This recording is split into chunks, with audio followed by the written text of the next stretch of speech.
Aquarius, hello there, my beautiful friends. We're going to do your general tarot reading for late December 2025. Thank you so much for joining me today. You know, I appreciate each and every single one of you. So let's get right down to business, as always, and start you off with an oracle card here, just so we can dip our toes in the energy and see what's happening for the lovely Aquarius collective. I hope you're all doing fabulous and fantastic, my friends. Let's get it going here. My guide spirit team, talk to me. What do we got for Aquarius in late December 2025? And as you can see, I'm nice and festive over here. Kyle Claus has come to the town. I'm going to check my list. Who's been naughty and nice? We're going to take a look here, see what energies, messages, insights we could take a peek at. And yeah, we're just going to look at this first card real quick. Then we'll get into the full reading itself. At the very end, I'll pull you a bonus card from the Shadowland Tarot, just to see what might be in the shadows or what shadow work you can lean into, which is always interesting. But let's get it going here. Let's rock and see what we got for Aquarius in late December. There we go. Cool. Waiting. Who's waiting? Who's waiting on something here? Okay. Yeah, we'll take a look at it. Now, this card does have a lot of different undertones to it. It's not like a bad card. It's not like the best card. To me, there's like a neutrality to this. And yeah, obviously the time, the communication, the mystery, and this like waiting type of energy is very strong. Now, before we fully dive into that, if you're new here, I'll be speaking about the December subscriber surprise towards the end, so you might want to check that out. And also, if you could kindly illuminate that like button by tapping it right on its third eye, I'd greatly appreciate it. But enough of the promo, back into the reading. Let's talk more in depth about this card. There's a lot of symbolism here. So we see this lovely lady. She's sitting next to a big golden clock. There's a bird delivering a letter. There's a dark night sky with a moon. We also have her sitting by a phone. We've got a little kitty cat. So there's a lot of stuff here to really break down. Now, if we were to put it in a nutshell, yeah, it does seem like she's waiting and anticipating something. So for some Aquariuses, maybe you're in that mode. Maybe there's someone you're connected to where it's like they're waiting or anticipating any minute now, any second. There's also this strong tie to communication that we have with this card. Does it look chaotic? No, it doesn't. Could it be situations that are complex? Absolutely. Whenever I see a card like this that has a lot of symbolism scattered in, this could tell me that either your thoughts are pretty complex, you got a lot of stuff on your mind, or you might be dealing with a situation that just has a lot of moving parts. But aside from that, we're looking at communication or lack thereof, or waiting and anticipating something. So we're just going to put her down over there. We don't want to ruin the process. And yeah, she could keep doing her thing. Let's get into tarot. Maybe she's waiting on Kyle Claus to come to town. But yeah, I always say with that first card, it doesn't make or break the reading. It's just a little footnote. So let's get you 3 tarot cards in the upright. Then we'll get into that intuitive juiciness. Let's shuffle it up one time here for Aquarius. And while we get this deck shuffled up and ready to go, let's talk about last week's reading, because I found the reading very intriguing, actually.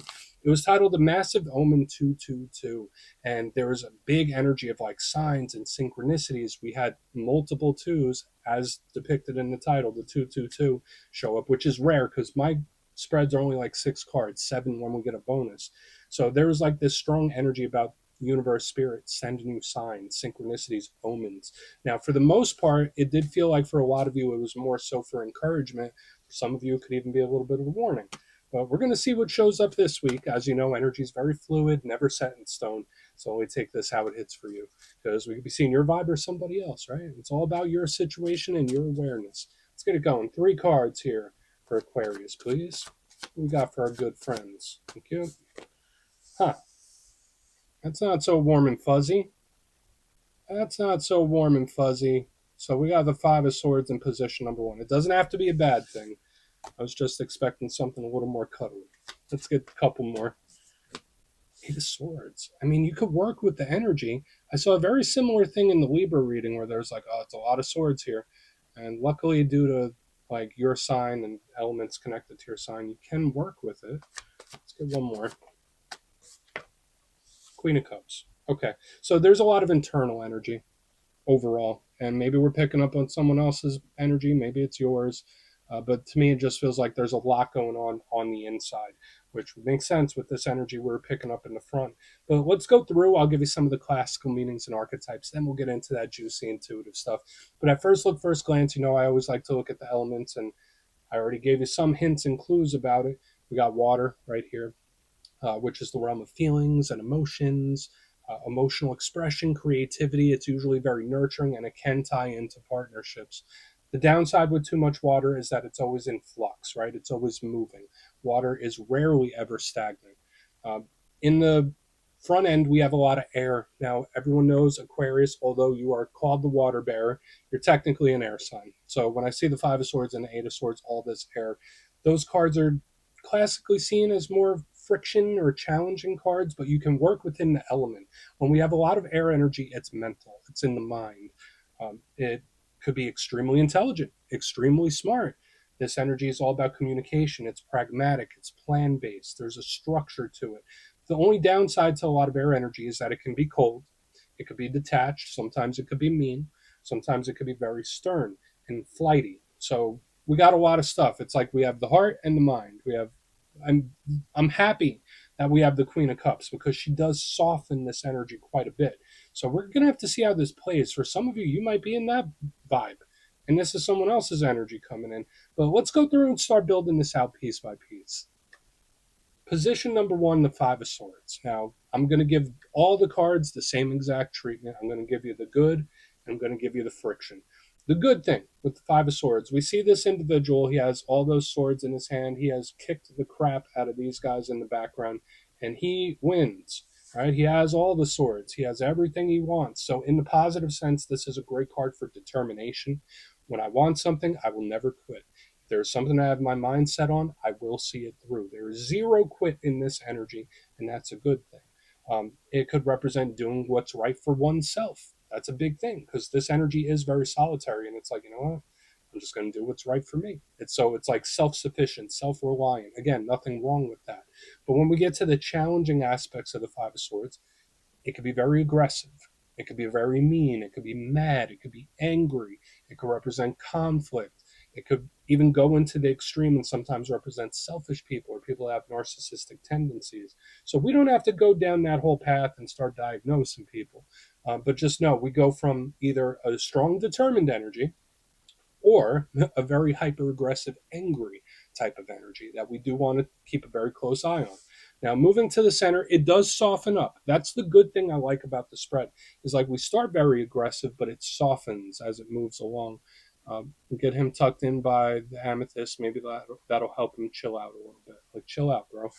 We have the Eight of Swords in the center, and we see this person blindfolded. They're hoodwinked. They're bamboozled, surrounded by the swords. This is one of the cards of stress, anxiety, nervousness, overthinking, runaway train brain. It could sometimes represent someone that's feeling a little trapped, feeling a little cornered. So it's definitely, if you're cross watching, you don't want to make your Aquarius feel like they're pushed in a corner when this card shows up, because sometimes this card can lash out the energy that it carries. So you see what I mean? It's not the nicest. Right? There's an edge to this. The good thing about the Eight of Swords is that if this is a situation, if this is a problem, as quick as it starts, that's as quick as it goes. This is, if it's a problem or a situation, it flares up and then it goes away. I deal with it, then it's over and done. So it's an energy that moves on quickly. And this card can also represent feeling liberated, feeling like there's a weight off of your shoulders. So hopefully for some of you, there's certain things that go on where it's like, that's a relief. There's something off my shoulders. So we'll keep a very close eye on that. Moving to the back end, we have the softest of all the energies. We have the beautiful Queen of Cups. Now, I always say when it comes to all queens represent the internal aspect of the suit. So when we have the Queen of Cups, the internal aspect of the cup suit, all emotions and feelings, we get a double down, right? So it's like a double down of the feelings, a double down of the emotions.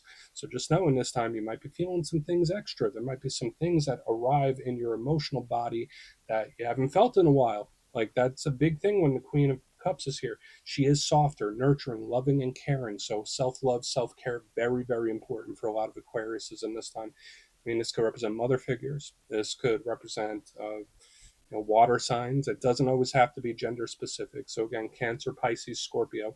But her energy is soft. The only downside with the Queen of Cups is sometimes she is prone to suppress, to say, you know what, I'm not going to talk about it. I'm not going to say nothing about it to anybody. I'm feeling this thing and I will push this thing down. So there's like a suppression and a compartmentalization with this card. And sometimes that energy can lash out. So I want to dive deeper on all of this, Aquarius. Let's do it. Let's jump in and clarify. Okay, let's get a good shuffle here. Let's see what we have for you. And yes, this is where I go intuitive with the message, which means I just tell you how it feels to me. So feel free to do further research or rely on your base knowledge of tarot. Because as you know, every single reading is about the reader's interpretation, and I'm just giving you mine. Let's go in on Mr. Five of Swords, the angry guy. Oh, and yes, if you're a reader yourself, please feel free to play along. That's why the box is here. If you're feeling any messages you want to give to Aquarius, you can drop it in the comments. I don't mind at all. Okay. Why is Five of Swords here? Okay. Whoa. Okay. All right, so we got the Ten of Swords underneath the Five of Swords. This energy feels bitter. This energy feels a little bitter, my friend. So again, don't claim this. Don't say, yeah, all right, Kyle, I claim that. But there could be someone in your orbit or connected to your energy where there's just a bitterness there. Not sure why. The Ten of Swords, it can represent pain. It can represent endings. So like when I see the Five of Swords with the Ten of Swords, it's like, I feel bad and I will make you feel bad. I don't feel great, so I want to make sure you don't feel great. So there's like a spitefulness that I'm picking up here too. So for sure, like for some Aquariuses, maybe there has been an end of a chapter recently. Maybe there is an ending you're still processing or working through. That could definitely be the case. But this energy, I would be extremely cautious with because it's like when I have problems, everybody on my block's got them. That's how that feels to me. It's like I feel bad, and I'm going to make you feel bad. That is something to be aware of. That is something to be cautious about already. Could it just be run of the mill anger? Could it just be run of the mill someone being hurt, hard outer shell? That could be it as well. Not the most claimable energy here. It is showing up. Keep your eyes out for this over the next couple weeks. Let's keep moving. Let's keep moving. Yeah, not a fan. I'm not part of that fan club, my good friends. Let's see what's up with the Eight of Swords. I'm trying to stay jolly over here. We got this energy coming in. It's like, come on. All right, so Queen of Wands in reverse. It just makes me feel bad. Not sure if you're tied to a fire sign or not, but now we got the fire coming in, all the internal energy. We have this theme showing up. The Queen of Wands is a card that I very closely link to how someone views themselves. Okay, so the lens at which you view yourself. So normally in the upright, she represents confidence, boldness, very sexy, very alluring, extremely attractive type of energy. So when we see her in reverse, especially underneath the Eight of Swords, this is someone that might feel damaged. Okay, nothing wrong with that. We're all damaged in one sense or another, to one extent or another. But when I see the Eight of Swords with the Queen of Wands in reverse, it's like, no, someone's done some damage here. Like, I'm feeling pretty rough. I'm feeling rough about myself. I don't look at myself in a good light. And again, I'm not saying it's you. It could be somebody else. No excuse for the behaviors either. That's another thing I want to say. Like, if there is someone that I feel bad, but if someone's acting out or they're acting a certain way, they're acting bitter or acting vindictive, uh, the things that they've gone through and their trauma, that's no excuse to treat other people in a shitty way. Pardon my language. And I'm going to try my best not to get too hyper specific here. You know me, I never judge anybody, never do that. But I just don't like how this makes me feel. Like, it makes me feel less than. And the Aries in me gets really pissed off when I feel that because it feels like a bully to me. And I don't like bullies. Let's keep going to the Queen of Cups. Like, I feel myself getting aggressive right now. I feel the street version of me. Let's keep going. Let's go in on the Queen of Cups. Then we'll do a quick recap before we get into the shadows. So why is the Queen of Cups here? Hopefully it softens. Please soften. Please. All right, it does. Thank goodness. Thank goodness. This energy is very grounding to me. I have the Eight of Wands, and it's like it allows me to transmute all of this into a positive. Love it. All right, so Eight of Wands, some more of the fiery energy, usually about communication, conversation, where it's like this energy is very unpleasant, and I'm dealing with it, and I'm internalizing it, and it's making me feel some type of way. This energy is like a shoulder to lean on, where it like brings me back to ground. It brings me back to perspective, um, where it's like an outside perspective that makes me feel better about a situation. I'm getting so hyper specific here, Aquarius. Again, only take what hits for you. This feels like venting. It feels like advice. It feels like someone that's in your corner. So I love this energy. Now, the Eight of Wands is a big action card aside from the communication and conversation. This energy on the back end just feels very reassuring to me. So it takes the edge off, because I'm going to tell you, my friends, like when this combination of cards had my blood boil, it did. Like feeling all this stuff, it had me like, ooh, like I was like clenching my fist over here. This energy is like, okay, I'm okay. I am good. Everything is fine. So that is very reassuring. That's nice, and it takes the edge off. And that's the type of vibe I want around this time of year for everybody, right? I don't like this aggression. But I will say this, there might be certain individuals in this time, if they react this way or they do this to your energy, it might be best for you to just put a little space there for the time being. Or and if it's someone you have to deal with, then you got to deal with them. But it's like as only as necessary, as like only deal with them when necessary. That's the vibe. So there is a person that spirit is like saying, hey, watch out for them, watch out for them, they're messing with your energy. Let's go through and do a quick recap, because I have a very good influence and I have an influence that I'm not a big fan of. But if you kindly look in the box before we get into the shadow, position number one, we got the Five of Swords, Ten of Swords combination. Now, for some of you, if you've recently had an ending, yeah, these could be some hard feelings. To me, this is somebody that does not feel happy, and they're going to make sure everyone feels the same as them. The energy did feel very vindictive to me. The energy felt like, all right, well, I feel shitty, so you will too. Um, Angry, aggressive. I'm not liking it. And then moving into the middle, I have the Eight of Swords with the Queen of Wands, and I'm feeling bullied. I feel like someone's making me feel bad about myself. Questioning my own reality, like feeling gaslit. It's not good. So again, if there's anybody that does this kind of stuff to your energy, I think it's important to just put a little space there. Um, there's a person spirit just wants you to be aware of. Moving to the back end, I love this influence because it's much more reassuring and it brings me back to ground.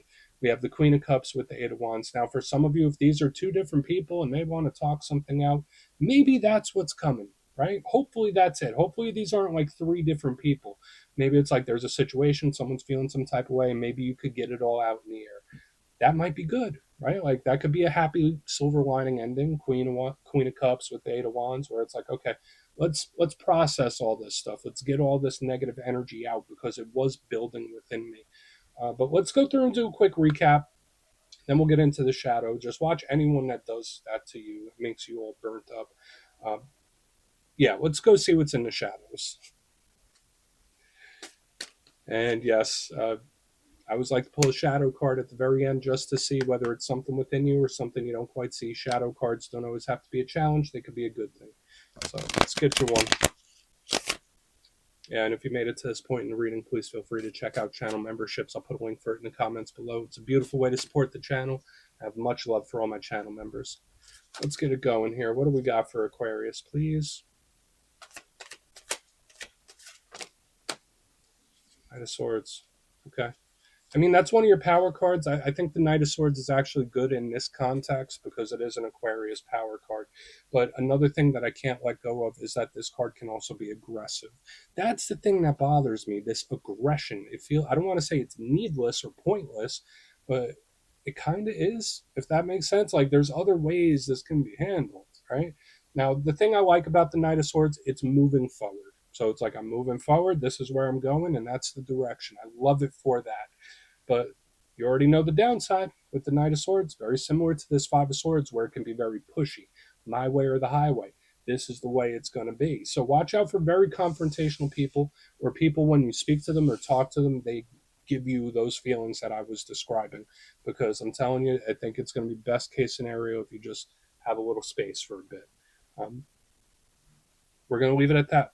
So Aquarius, that's what I have for you this week, my friends. Don't click away just yet, though. I'm going to give you the details of the December subscriber surprise. If you would like further clarification on your situation, you can book a personal reading with me at my website, mastermetaphysics.com. My December schedule is live right now, and the spots go quick, so go check it out, see what's available if you want to have a chat with me. But for the December subscriber surprise, I'm giving away 3 copies of one of my favorite decks for all skill levels, the Gilded Tarot Royale. So if you'd like to get your name in for this, it's 2 simple things, as always, my friends. First, you must be subscribed. And second, let me know down in the comments, out of all the tarot cards, which one do you resonate with most? When you see it in a reading, it's like, yeah, that's me. Put your answer in the comments. You'll be entered to win. And at the end of the month, the winners will be announced in the community tab. As always, my friends, much love, and I'll see you soon.